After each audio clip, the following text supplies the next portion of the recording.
What if a tiny closet could be your next six-figure side hustle? In just minutes, you'll discover which 3 mushrooms will pay you back tenfold, even if you only have a shoebox-sized grow area. I'll break down real numbers, share success stories, and show you how to pick the perfect species for maximum return on investment.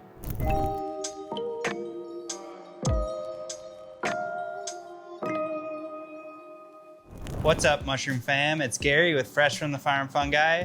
I'm here in Sedalia, Colorado, and today I'm gonna give you the Mushroom Profit Playbook, which is the top 3 mushrooms that every new mushroom farmer should be growing on their farm. If you wanna get the best strains for the ones I'm gonna show you, go check out our Etsy shop, Fresh Fungi, where we have over 30 different gourmet mushroom varieties that we ship worldwide.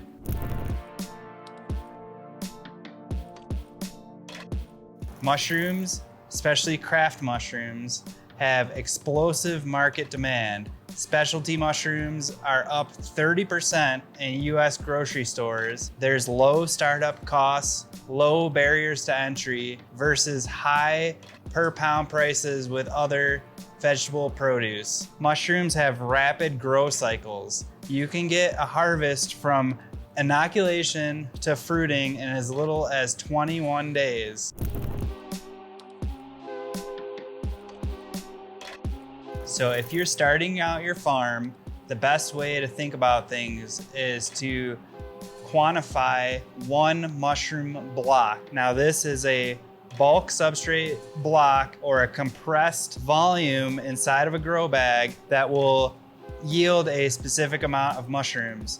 This is 1 unit on your farm. Each grow block should cost you about $3.50 to about $4, depending on the size of your blocks, the genetics that you possess, and the price that you're paying for your substrate.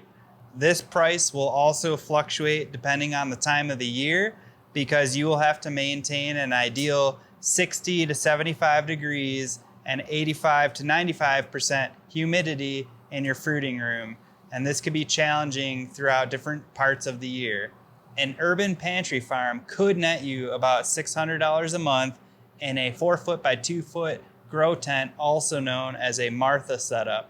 So at 5 to 6 pounds per shelf, rotated weekly, you would have to be selling these mushrooms at about $20 to $30 a pound to yield $600 a month. Now in costs, that could be pennies on the dollar. You just need to maintain sterility, cleanliness, and a consistent grow schedule in order to achieve these numbers.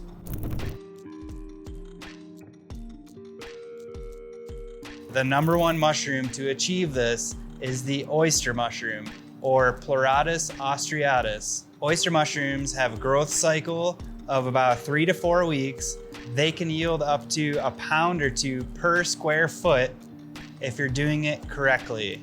The average market price today is $15 to $20 a pound if you're going direct to consumer. Oyster mushrooms are very forgiving, so I would recommend having these as your staple, at least when you're starting out. An average yield for an oyster mushroom could be about 2 to 3 pounds per flush on a 10-pound grow block, and you could easily fit 2, 3, or even 4, depending on the size of your tent and the airflow that you're providing.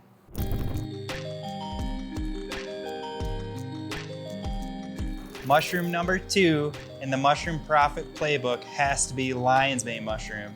This is one of the most popular mushrooms today. It's an excellent yielder and also has a pretty fast growth cycle, about 4 to 6 weeks after inoculation.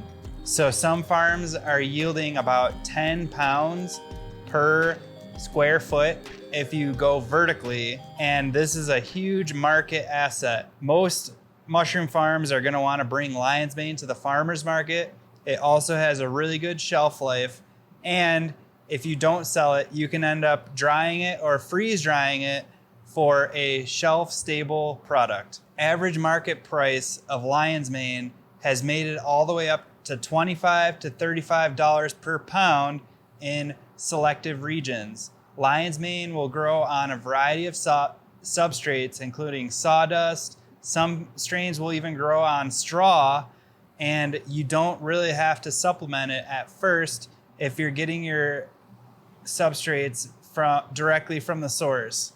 Ideal conditions for lion's mane is 60 to 75 degrees Fahrenheit, moderate humidity at 80% to 90%, and you want to dial that back as that mushroom matures. So this mushroom grows really well with other species like oysters, and it's definitely in demand these days. Once again, if you have a Martha setup in your tent, the benefit of lion's mane is that the dried product is even more valuable, so you don't have to feel as much pressure for selling out like an oyster mushroom. The drawback is that it might be a little more finicky and it can't really withstand higher levels of CO2 like some of the other mushrooms that we'll talk about.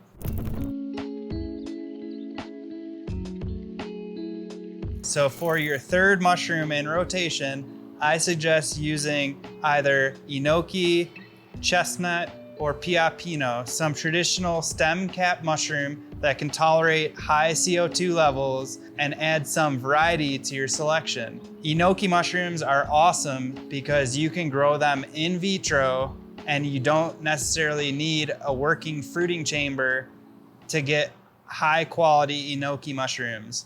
So if you're running out of grow space from oysters and lion's mane, you can squeeze this mushroom in your incubation area or in an ambient room and still get pretty consistent results. So enokis have a 3 to 5 week grow period and can yield about 1 to 2 pounds per 10 pound block. One of the drawbacks is their shorter shelf life, however, and their shorter window for harvesting. In addition to enoki mushrooms, you can also grow chestnut mushrooms in vitro as well as piapino. I like these top fruiting mushrooms because they're very easy to grow. They don't require the energy and input that oysters and lion's mane do to maintain that ideal environment. The average price for enoki and piapino is about $20 a pound. At the farmer's market, if you're selling direct to consumer, you might have to compete against some large scale bottle farms that are selling enokis in the grocery stores for $2 to $3 in quarter pound boxes. So that is one drawback. However, if you choose a golden enoki strain or something a little bit more exotic, then you can outcompete these common grocery store mushrooms.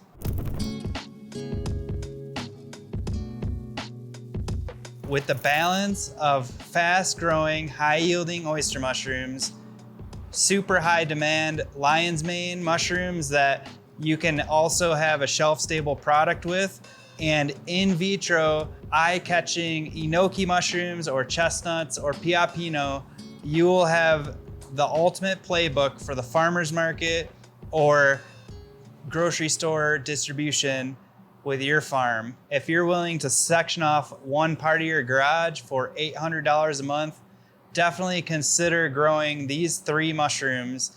Or if you have an existing farmer's market stand and you're looking to add a little bit variety to your table, it's as easy as putting a tent up and maintaining a schedule to add an extra few $100s a week to your setup. If you want to maximize your profit, you're going to have to minimize your mistakes. So some common errors when having this type of a setup often has to do with the environment. So make sure that you have the proper humidification system. Mushrooms will be very sensitive, especially at the late stages in fruiting. And the worst thing you want to do is make this investment and get very close to the end and have them fail.